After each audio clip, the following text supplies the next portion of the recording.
Welcome, everybody, to the Fandom Nights podcast, where we break down pop culture one fandom at a time. I'm Chris. I am Dustin. I always forget to do the intro thing, yeah. Yeah. Today we're talking about Avatar, The Last Airbender, Book 1, Chapter 7. Yes. Nice. Gosh. First try. That's good. The Spirit World, Ooh. Part 1, Winter Solstice. Ooh, interesting. Or Winter Solstice Part 1, whatever. Yeah. Released on April 8th of 2005. Something just flashed up. It was just a glitch in the screen. Oh, okay.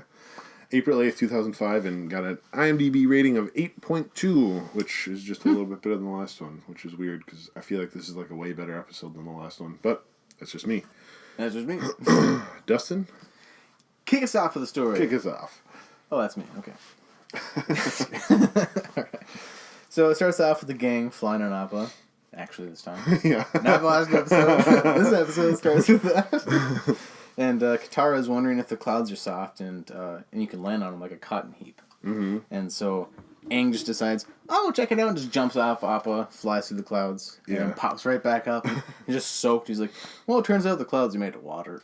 This is another just instance. I'm like, man, I love that this show has like actual science to it a little bit, you know? Oh, but, like, right. if you actually dove through a cloud, You like get what? if you've been on an airplane that flies through a cloud, like you see little water droplets in the wind, and it just, I don't know, it's just super cool. Is it true that clouds like actually have dirt and stuff, like a little bit of Oh, I'm sure. dirt and stuff? Yeah. Like that? Yeah. How do clouds form from the ground? They don't form from the ground. I'm joking. Science with Chris. Have a little segment in our weird like nerd fandom. Just science with Chris. Alright, so then Aang decides that I said that. Katara spots a scar in the forest from the distance. Well, they call it a scar in the forest. It looks like a scar almost, or whatever. And so they get down to the ground, and it's a burnt down forest. It's just all burnt down to a crisp.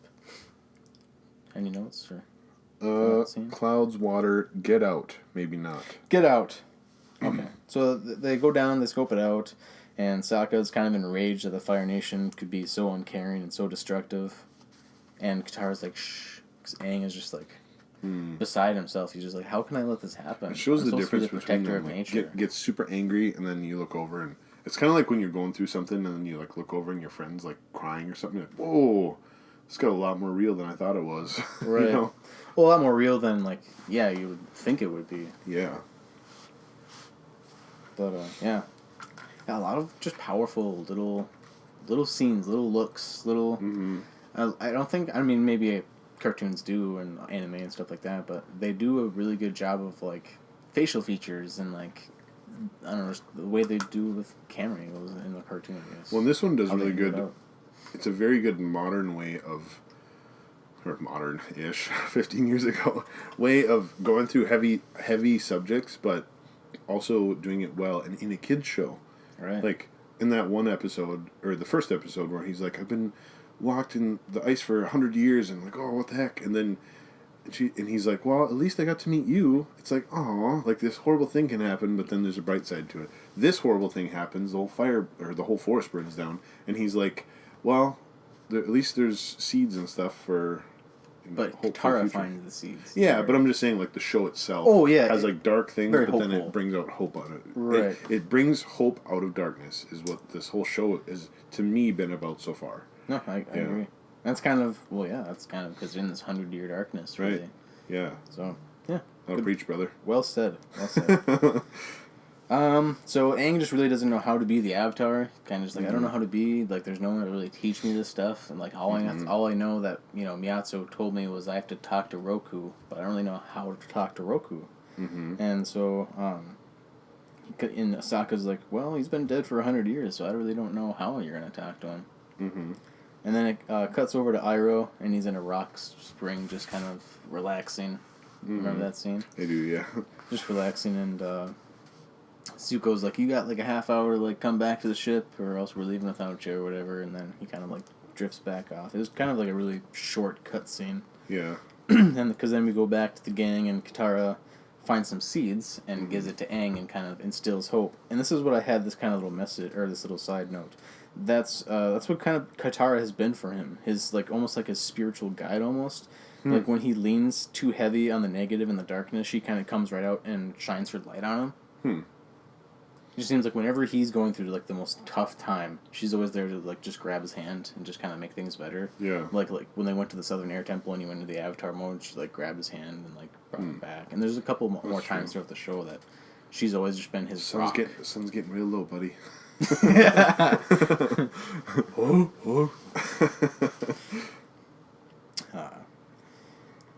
So, after that, they spot an old man that approaches them asking for the Avatar's help with his village because a spirit is attacking it. Mm-hmm. So they go back to the village, and he explains that the winter solstice comes and the spirit world and the physical world get super close together, where almost like the spirits can almost like come over to the physical world more easier instead of, well, because I don't know, because the portals are blocked in this show. Yeah, I don't know much about the spirit world. Korra dies super deep.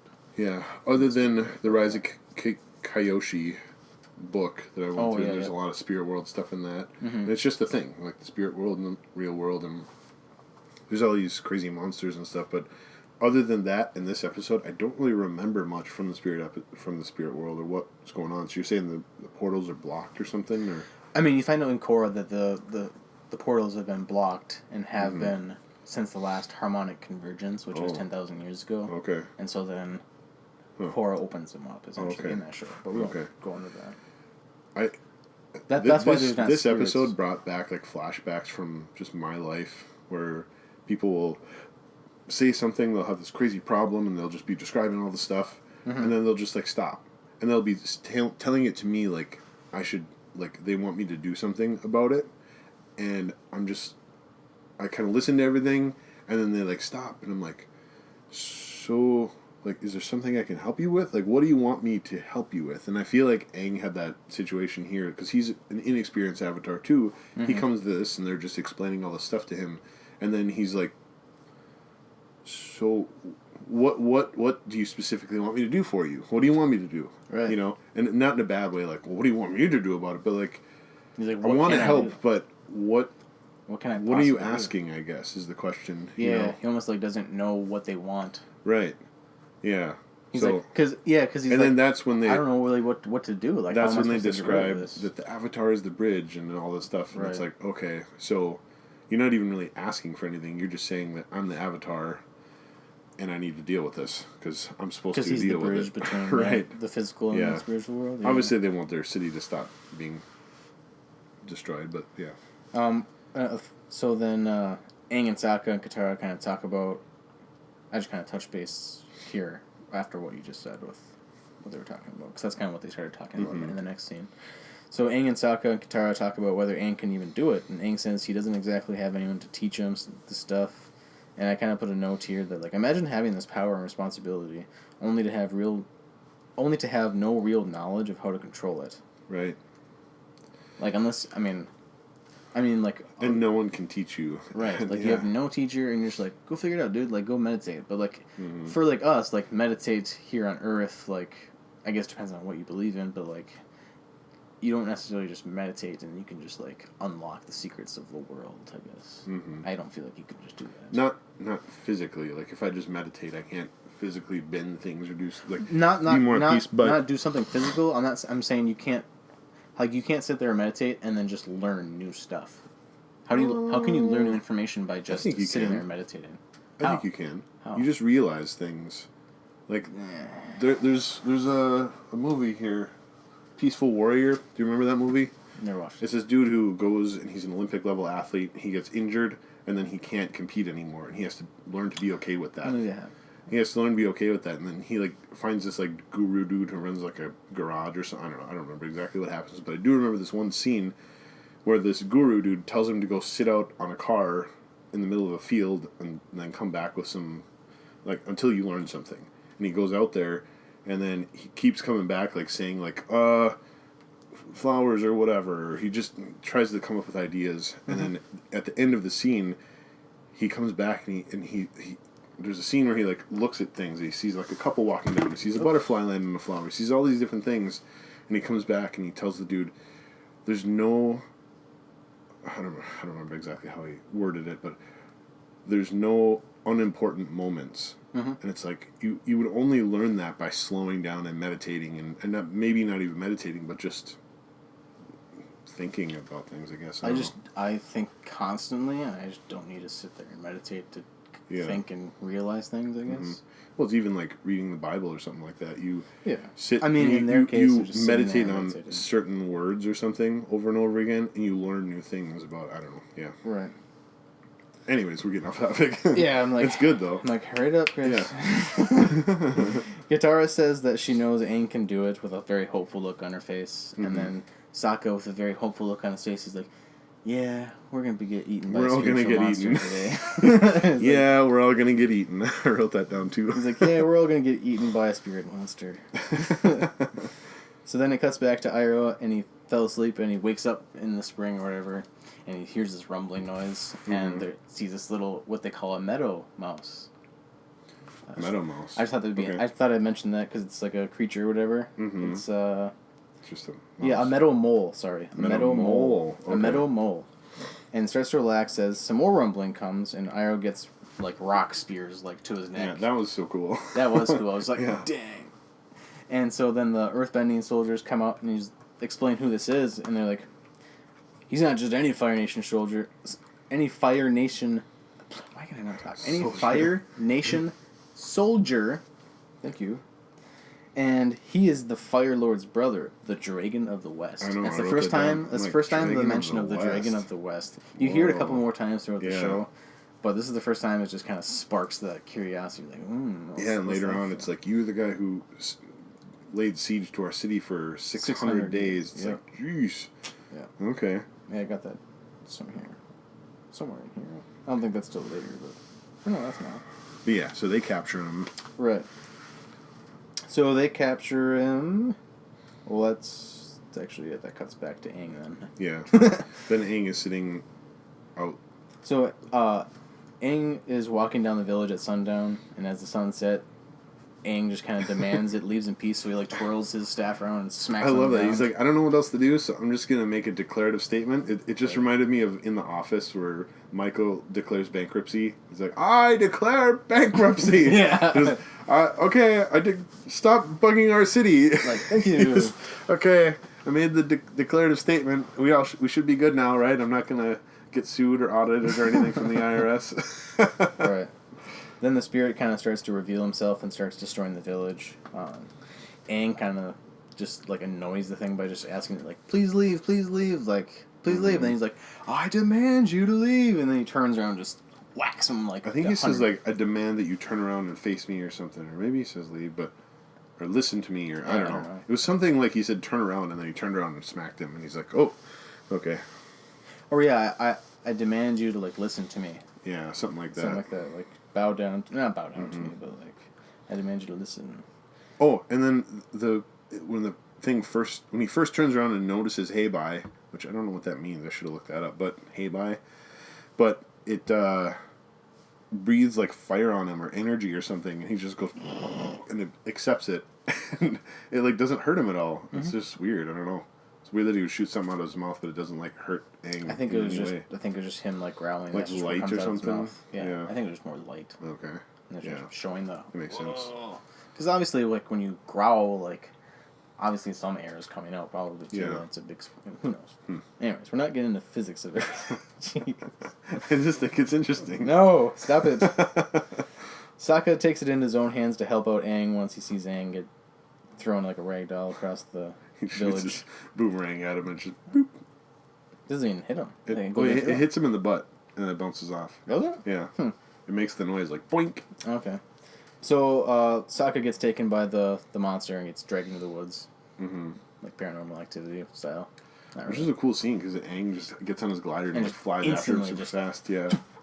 Yeah. Like a rocket almost. He shot off fast. Mm-hmm. After it cuts to Zuko briefly finding out that his uncle was taken because he just sees his clothes. Oh. This brings out the best part of this entire series so far to me. Detective Zuko. He acts as such a detective in this one. He's like, oh, there's a shoe laying here. And then he smells it. Oh, it's definitely Iroh. And then, like, throughout this... That was later, but okay. Throughout this whole thing, he's just Detective Zuko, and he sees all this different stuff, and he picks up the clues. It's just so funny to me. I don't know why. He literally follows footprints at one point. He's a detective. Well, yeah, you always follow footsteps. Yeah, I know. It's just funny. Okay. I got it in my head, and as I'm watching the episode, I'm just thinking about, okay, Detective Pikachu. No. Detective Zuko. I just imagine a whole series about Zuko. He just really wants to be a detective in his life, and he couldn't because he had all these other responsibilities, but he just loves detective work. You done? Yes. All right. So, I don't know where I'm at now. I quit going on these dumb tangents. It's kind of annoying. And, yeah, I don't know where I'm at now. Cuts back to Aang chasing Sokka, and they almost touch hands, and then he disappears. And then he falls to the ground. And then Aang gets kind of forced into the spirit world. Go ahead. Next thing I just have is his shoe.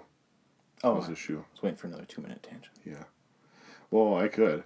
So Detective Zuko with his detective, his eye of the... I don't know where I'm going. Well, now we're cutting back to the scene where we talk about the... Well, we already talked about that. It's, take things and you go out of order, and it's just... Was it the shoe thing? No. What was it? So, nothing. So he's still tired. I don't know.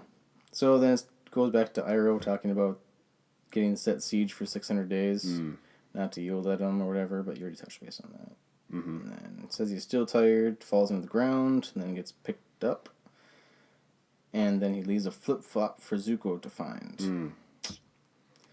Still not the smelling part yet. That's still yeah. It goes back to Aang, and he tells Katara he lost Sokka, but Katara and the old man from the village can't hear him because he finds out he's in the spirit world. Zuko finds Iroh's flip-flop, smells it, and that's the funny scene that you were talking about. And then Aang is talking with Katara, but still in spirit form, says all he has to do is find out what he has to do, and everything will be okay. Like, that's what he said. He's like, I just gotta find out what to do, and then everything will be okay. Yeah. It's like, yeah, that's everything. Every problem. Every problem's solution. Yeah. So then Aang also discovers that he can't bend in the spirit world, too, for the first time. Yeah, that was kind of weird. Find out some spirit world rules. That.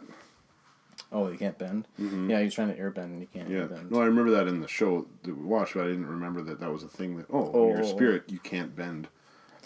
Legend of Korra kind of blurs that line. Only once. But okay. It's an important blur, I guess. Yeah. The dragon, so then this dragon, the spirit dragon, comes at him from where the spirit monster took Sokka, and touched his his chi third eye spot or whatever, and Aang goes on like Roku's dragon. I think this is the first time that we see a dragon in the series, and it's cool because it's like, whoa, Roku rode a dragon. Like, what? Well, that's a Fire Nation's spirit animals, dragon. Right, but like, do dragons still exist? You think they would if the Fire Nation was in control and stuff? Or did they go extinct at some point? Or do you know? They still exist. Oh, okay. I don't want to spoil it, the whole thing, the whole show for everyone. Okay. Especially some cool things. Yeah. But no, the dragons are not alive. They all died, I think it was... Okay. Like 50 to 100 years ago, like around the Roku's time and stuff like that. Okay. Because Roku and Sozin rode on dragons and stuff back then. Okay. But I think they got rid of all the dragons because I think, I don't know, out of Fire Nation greed or whatever. I think you find out more about that later. Okay.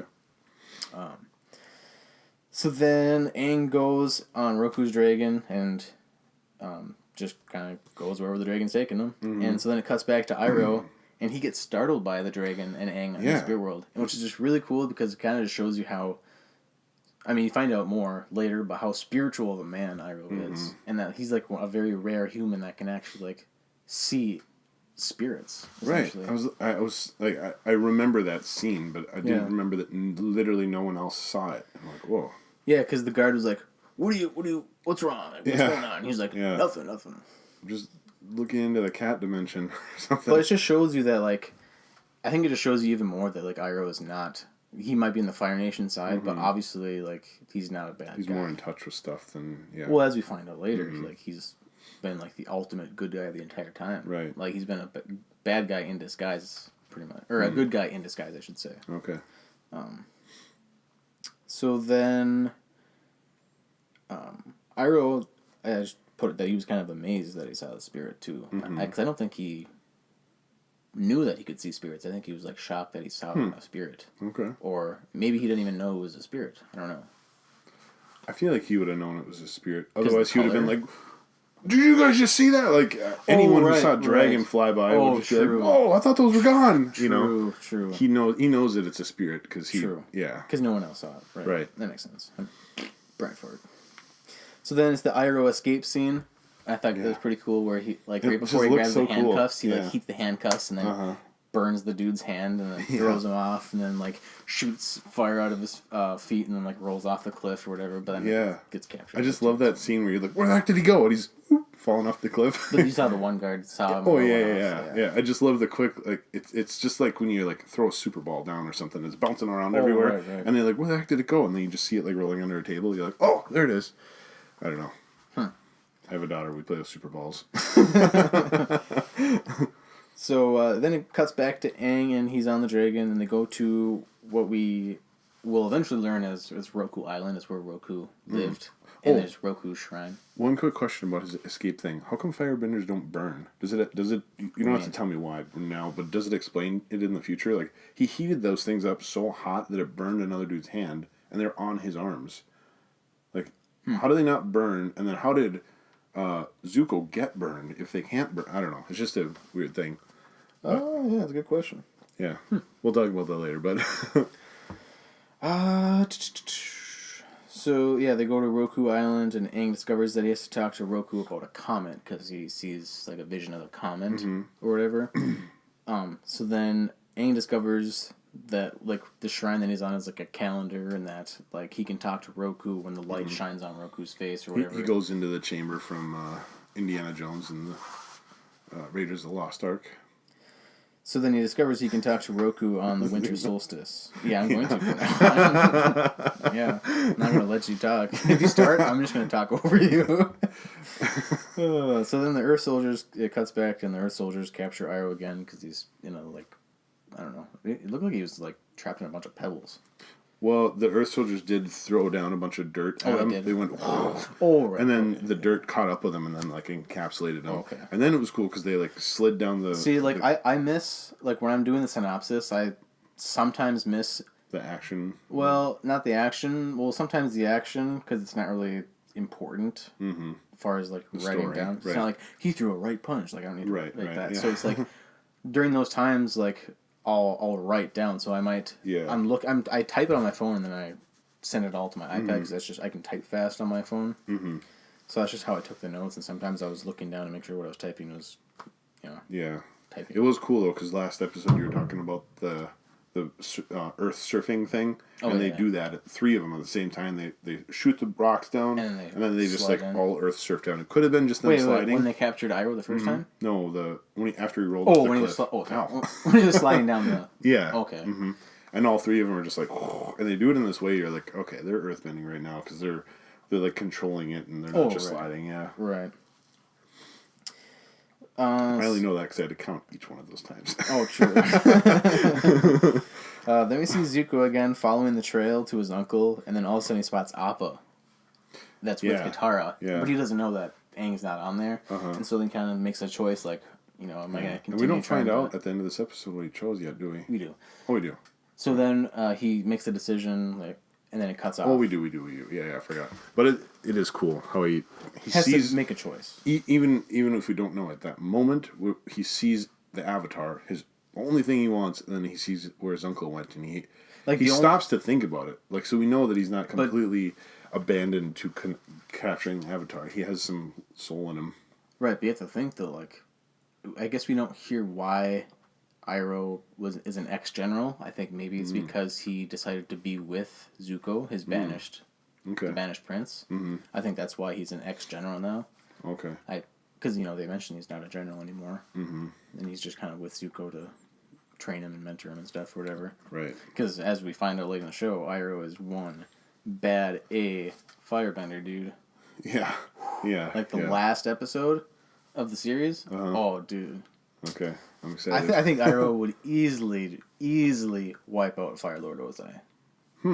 I've seen a bunch of posts on Facebook and stuff of like, who would win between Iroh and his brother Ozai? I'm like, bro, Iroh. Come on. It's not even when a you debate. see Iroh, how ripped he is at the end. Yeah. Holy dude, Okay. he's like Arnold Schwarzenegger firebending. It's just crazy. Okay. Anyways, I'm getting all excited. So let's see, where were we now? So the Aang returns to the village and he's out of the spirit world now. Oh no, I missed something here. So yeah, they're following the trail, and then Aang was flying back, and Zuko made the choice, and then Aang went into his body again. Sure, yeah, Aang went to his body, but then they kind of cut to this like bear statue. You see that? And there's a little bunch of little bears around it. It's almost like a demonic circle of like bears. Earlier. That was earlier when No, this was Sokka right before. because Sokka was running away or getting captured, and then Aang reached out for his hand, and he grabbed his hand, and then Aang fell down. Ah! Yeah. And then landed, and where he landed was that circle of bears. That's where he. Yeah, that's and where then he wakes up though. Yeah, he wakes up. He's like meditating on top of the mother bear or whatever, and the dragon flies into the bear. Top. I thought he's was on the ground, Oh. and he looks up at the bear when he wakes up. Okay. I thought he was sitting on top of it. Maybe he falls off or something. Anyways, he never is he's on the circle. bear. He's always in the middle. He was on the ground. He's on the bear. All right. I literally just. When did you watch this show? Last night. Yeah, I watched it this morning, like 20 minutes before I came. Okay. So, shh. Okay, want to bet? Yeah, I'll bet $1,000. $1,000 that he's not sitting on the bear. I can't take that bet. I'll bet you $100. I can't bet $100. I'll bet you $10. I can't bet $10. All right, I take it back. I don't want to bet, but I think he was sitting on the bear. I'm not I really wanted $10. I know. I think I would still win that $10. Okay. Anyways, yes. Keep going. So then it cuts back, or no. So yeah, Aang returns to the village and tells Katara that she doesn't know where Sokka is, and then that's a very short cut. Then it cuts right back to Iroh, and he's about to get his hands crushed by the Earthbenders, and that's where we see the choice That's of an Zuko. intense. And They were right gonna as the crush his boulders- hands. Well, yeah. Yeah, I guess. What else would you do? What else would you do with the Dragon of the West or whatever? Right. Yeah.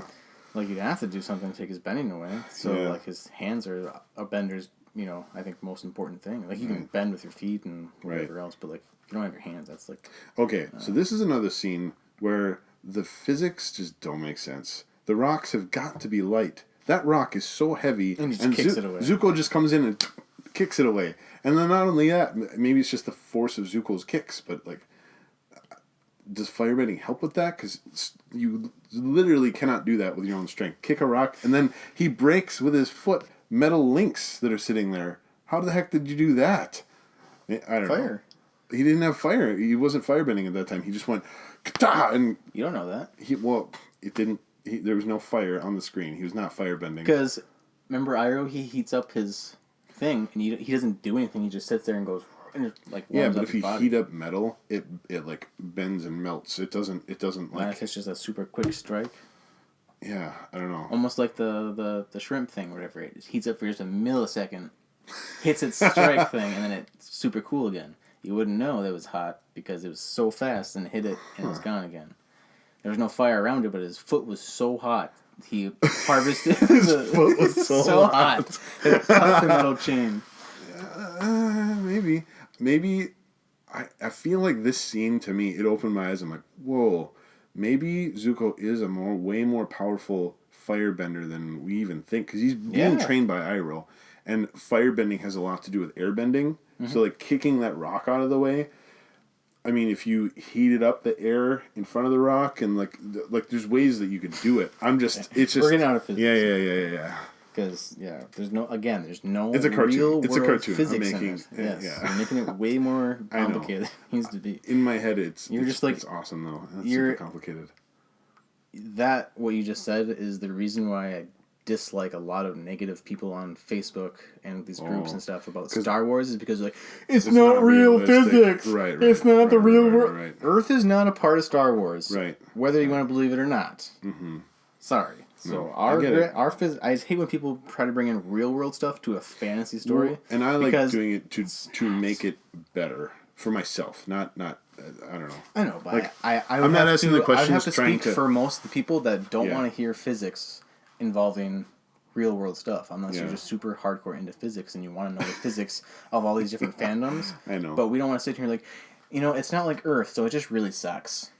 Or it's I'm not just, it saying that doesn't at make all. sense. I'm not Well, you're saying like, that. how can he possibly do Yeah. that? The physics just does not support that he could kick a chain. Like, Right. who cares? Like, it's a cartoon. No, I'm not saying that. I'm saying. I know, like, but you made a big 2-minute stink about it first. Yes. I'm not don't trying to make a disagree stink about it. I'm about trying to say like it's cooler if you think about like the amount of things you would have to do that in that universe. No, because humanly you probably couldn't kick a chain in half. But if you have firebending, there's ways that you could do it. Like the quick fire thing. Like I didn't think about that. That's cool to me. That makes that scene even Again, better. Like who knows if he was firebending? Right, but he controlled fire enough to like I don't know. It just makes it cooler to me. But that's just me. It just makes it so complex and just kind of ruins the whole mystical belief of it. Oh, there's definitely mystical. Like it's not possible to firebend. I know, all but then stuff, when you try to scientifically explain that fantasy, Yeah. I don't care for that. I don't care when you try to scientifically explain a fantasy. Yeah. No, I get don't. that. That's just I get me. that. Yeah. But people like different things. Yeah. Like, I don't like shipping all that dumb stuff either. So And that's why we're here. That's what we this is bring an different things to the anti-shipping table. channel, people. Yeah. Well, I mean, you can share it, but I don't support it. Anyways, so yeah, Zuko frees his uncle, and in a non-physics way. In a non-physics way. And Zuko and Iroh defeat the soldiers, and the soldiers are like, "You're outnumbered."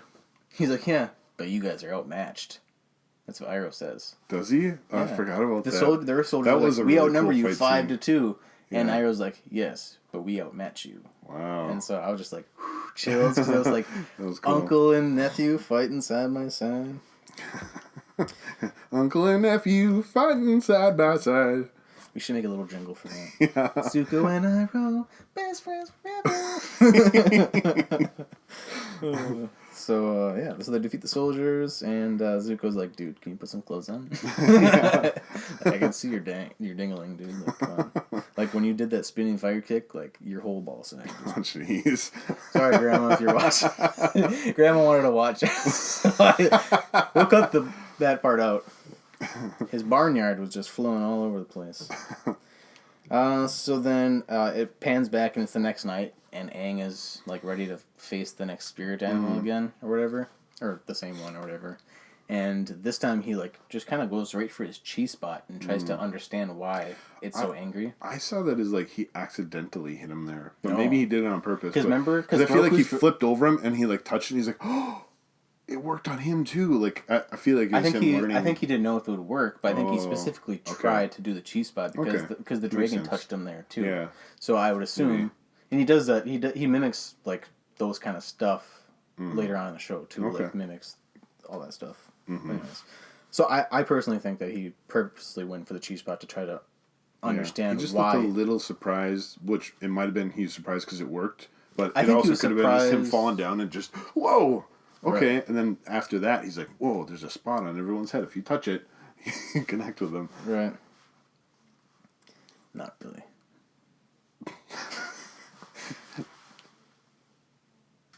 Okay.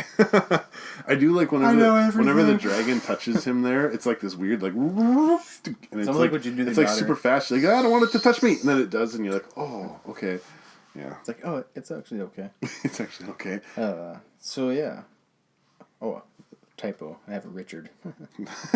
The next night, Aang is back at it with the spirit monster, and Richard, the monster's G-spot. I think I meant to say Richard. reached for Or even call the G-spot. monster Richard. I like Richard. that. I like Richard that better than Hey Bye. Oh, Richard. No, that's what Hey Bye turns into when he turns into the panda is Richard. He turns into Richard the Panda.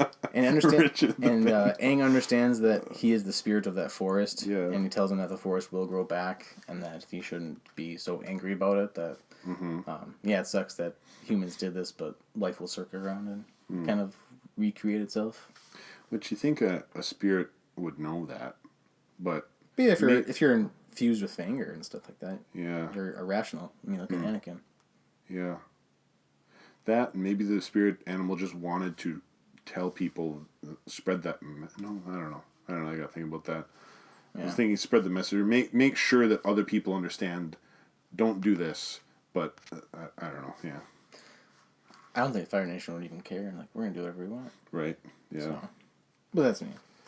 So then the next thing is that, Aang kind of gives the little acorn to the spirit animal or whatever, and turns into the panda and walks off. Turns into Richard. Richard the panda. Richard the panda. And then I wonder if Richard comes back. I feel like he does for some reason. I think he does too. Now you say that. I'm excited to see Richard again. Yeah, I think Richard comes back. We'll see you soon, Richard. See you soon, Richard. So after Richard leaves, Sokka and all the people that Richard took when he was Mad Richard, yeah.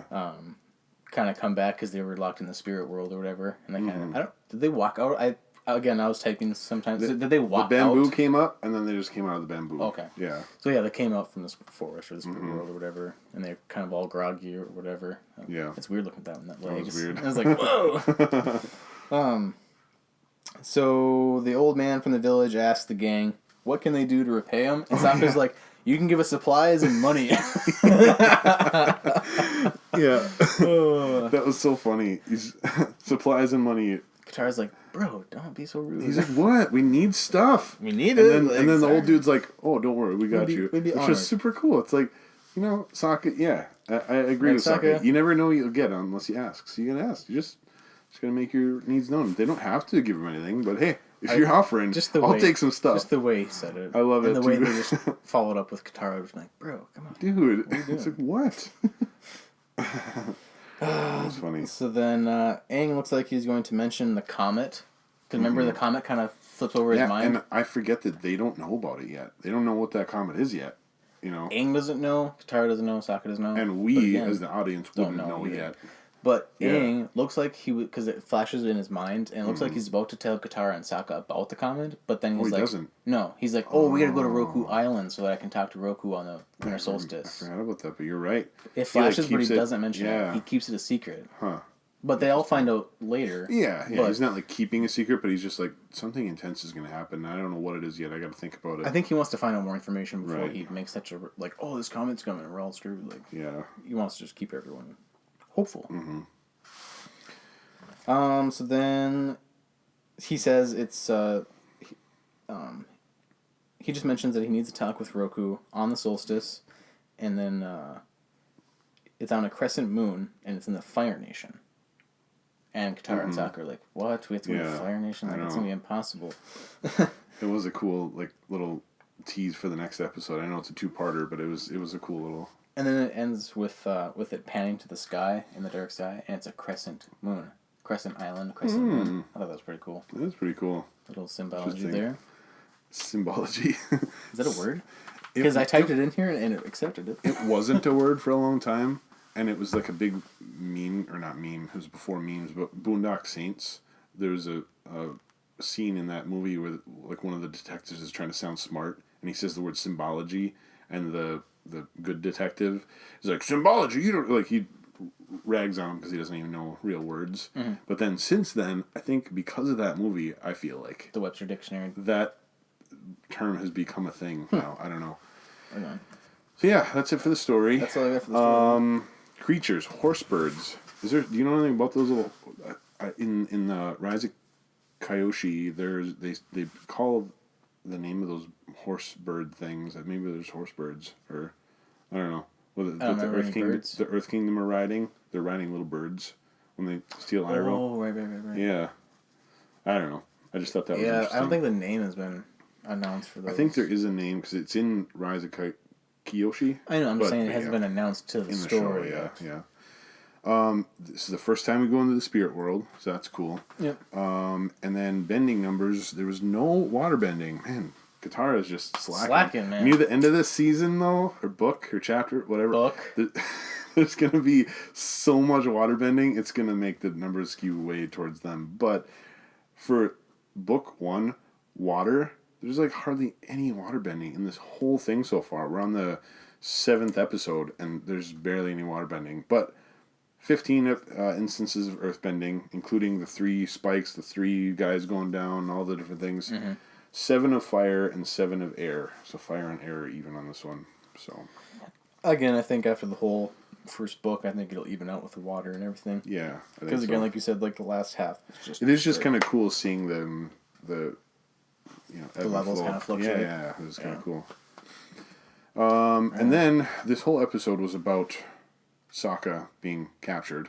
So Sokka's name in Chinese, I think it's Su Ka, is I don't know the exact pronunciation because I don't actually speak Chinese, but when you break out his name and what it means, it means there's two symbols. The first one is to revive, and then the second one is pressure from above and below, essentially. So it's revival out of pressure from above and below. So out of a really intense situation comes revival, which is kind of his whole thing. It's kind of cool. I don't know. Yeah, so how would you rate this episode? You go first. I went first last time. I think it was a pretty solid episode. And I know, again, it's a two-parter, but it does have its own contained story, and it's like done at this point. It very much teases the next thing because we got to go talk to Roku. It teases what's going to be happening next. But as a story, I love like the Batman the Animated Series because every episode was like a mini movie and it was like had a beginning, middle, and end. It was this whole contained story in every episode. Sometimes there was two-parters and stuff like that, but this one I want to rate higher because it was just its own story. It was about the forest. It was about that village. It was about rescuing Sokka. Like everyone had something to do almost, well, except for Katara and all them. But still, I think it was pretty good. I'm gonna give it a solid 8, I guess. Just solid 8. It was good. It wasn't perfect, but it was really good. Yeah, I was gonna give it an 8 as well. Oh, really? Nice. 8 all around. I think the next one will be a lot better. Yeah. I think I'll probably go towards an 8.3, probably the next one. Yeah. We won't know till next week. All right. So tune in. All right, you want to... outro? Yeah. So here's our outro. Goodbye. So thanks for watching Phantom Nights, this episode of going over episode 7, or book 1, episode 7, the Spiritual World, the Winter Solstice, part 1. So thank you for watching, and catch us on Twitter, Instagram, Facebook. Come talk to us about any nerdy fandoms you like, or whatever you want to talk about. And that's it for me. And remember, come on in, soak away your troubles. In the spring of life. That's what Ira says. He's soaking away his troubles. In the spring of life. Yes. Okay. Yes. We did it.